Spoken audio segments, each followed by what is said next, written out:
Introducing the Paddy Power World Darts Championships.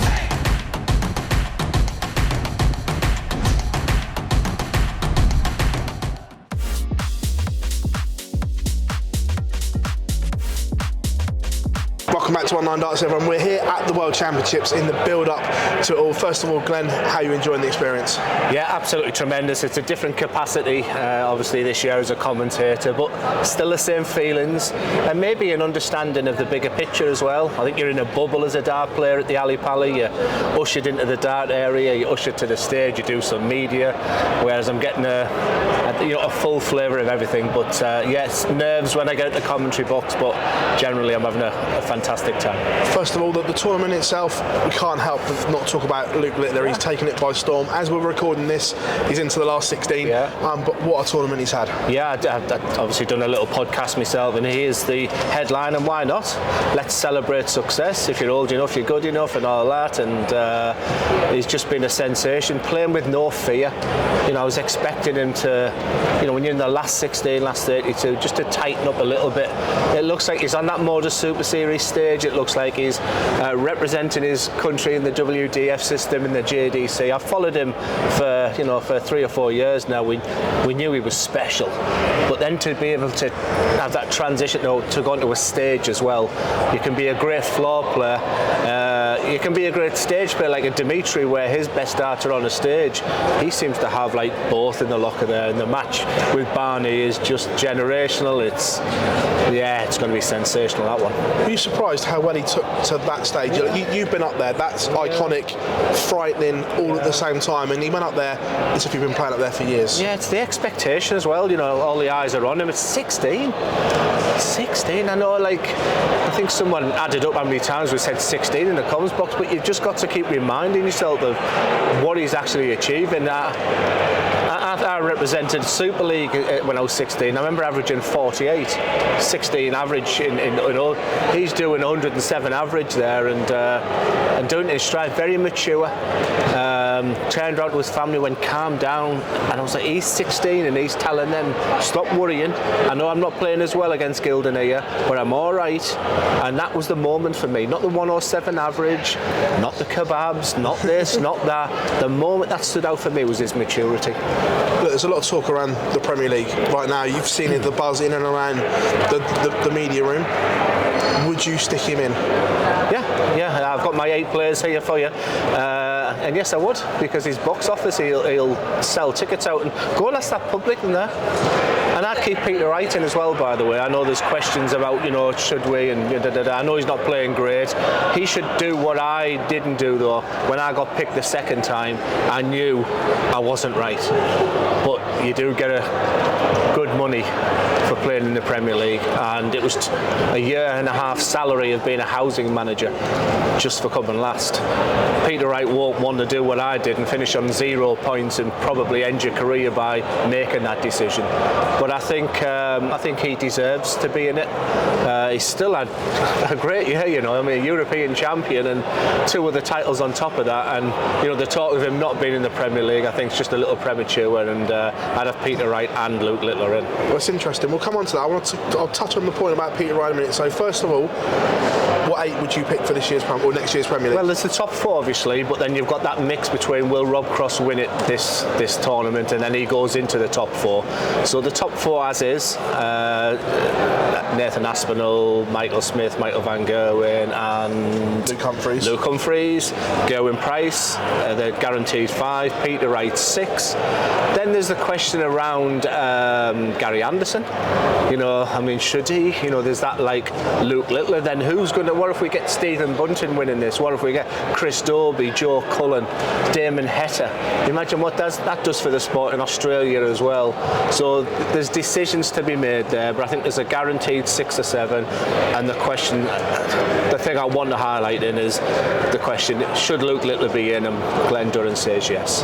So Luke would be the other one. Are you giving it to Rob Cross right now as we speak then? Or not. I think he's been let down a couple of times. That Luke Littler then comes in with, I mean, what if Bunting wins it? What if Dobie wins it? I mean, Bunting's been tremendous. But I want Luke Littler in the Premier League. I'm probably trying to squeeze 9 into 8 here, aren't I? But Rob Cross, I think, has been let down before. And if it's a toss-up between Rob Cross and Luke Littler getting to the last 16 and going out, it's got to be Cross. But we need Littler in. He's the biggest thing since Fallon.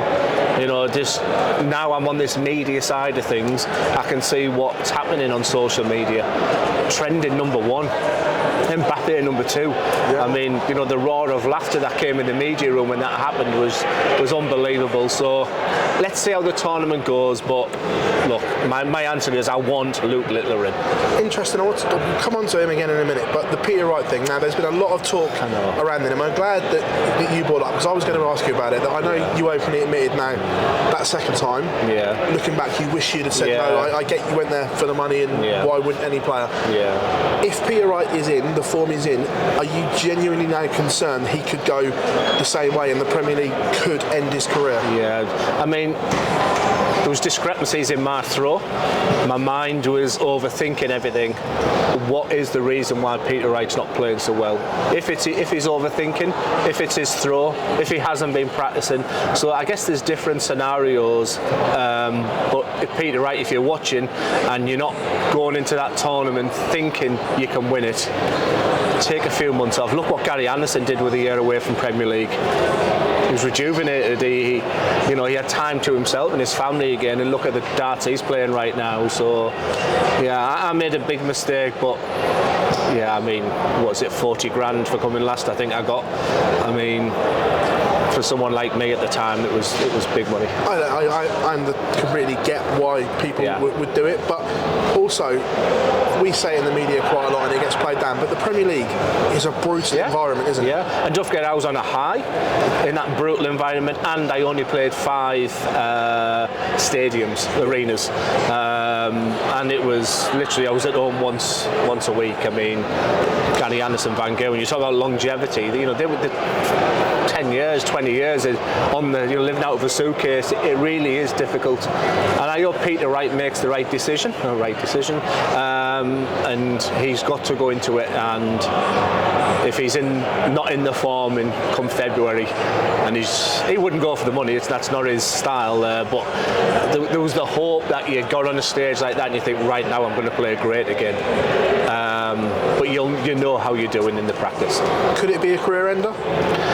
It was for me, so you know, it ended me. I mean, it was not the only thing that ended it for me. I was playing rubbish, but the torment, losing 6-0, 6-1s to players, 7-0, 7-1s, and to players I was beaten 6 months ago. It's not the way I would want to see Peter Wright end up. Peter Wright might be watching this right now and say, look, this is the problem, and just give me another month on the dartboard, and I'll get it right. But that wasn't the Peter Wright at the Ali Pali stage this time, and look, I'm a Peter Wright fan. I want him to be there. And your opening question was, should he be in? And I said, yeah. But if he's deep down, if he thinks he can't do the right thing, Peter, maybe step aside. Luke Littler, obviously we've spoken about the Premier League ending someone's career. At that age, though, is there a danger that it could damage Luke, or do you just think he's this generational talent that it doesn't matter? He's just different. He is just. I've never seen anything like it. You know, he is just really special. He's free flowing. He just makes the game look so. He's got good people around him now. He's keeping a lot more off social media as well, because he'll read the hate. I'm a commentator these days. I come off today and boring Glen, monotone Glen. I'm like, you know, imagine what he's getting. You know, Jim Williams has just lost there. You know, your first thing you do is, you know, miss doubles because someone's lost a fiver on a bet or something. It is difficult. So, you know, the people of Luke Littler, if they're watching, like, just make sure he's protected. But you go in there, 4,000 people, whatever is there tonight, you name your 8, and I reckon a high percentage would want to see Luke Littler. Yeah, and I guess the seasoned players like the Joe Cullens, the Damon Hetters, the Dave Chisnells, is like, he's only been here 5 minutes, Glenn. But he's special. Yourself as well announced today that you're going to take to the stage that you've commentated on Excited? Nervous? No, I've not practiced for a month, and if I had my own way, I would pull out. But I'm doing it, I promise you, I'm doing it because, well, number one, the love for the Motor Super Series. I know that it'll create some interest. And number two, I've got the World Seniors in February, and I went into that last year, like, I'll play in the tournament next week, and I ended up going to the Seniors without a game behind me, and it cost me. I'll probably take some beatings, but it might be a good thing if I can get the legs in the bank. And who knows if I go 1-0 down. I've won a couple of exhibitions recently, you know, because the fire came in the belly because I was playing rubbish. Because the fire came in the belly when I was 1-0. I found a little bit of rhythm when I was 2-2. It just, I don't know which Glen Durrant, because I went to a German exhibition, 12,000 people, beat Steve Beaton, went 2-0 up against Gerwin Price. The next day I could not hit a big 20. So that's where my game is right now. I'm a commentator now, Chris Mason. I'm a commentator. The kid Macy's line off of him. He's messaged me today as well because people are saying it's great to see Glenn back, and I think I wrote something like, oh God, I forgot all about this. So I'm playing. Yeah, I don't expect too much, but who knows? Was that a tough decision? I know you said you want it.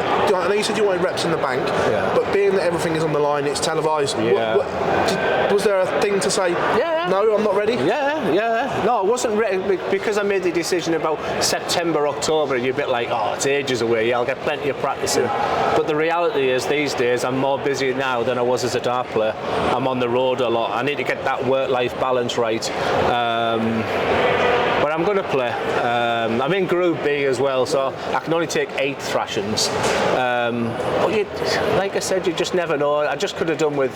I mean, you're talking to me now. I was going home tonight, but Wayne Mardle is not very well, so I'm now staying another day, which was another day I was going to put some hours on the board. I literally could be going to Portsmouth with like 2 or 3 days practicing, so it's not ideal, is it? An absolute pleasure picking your brain as always, buddy. Thank you very much.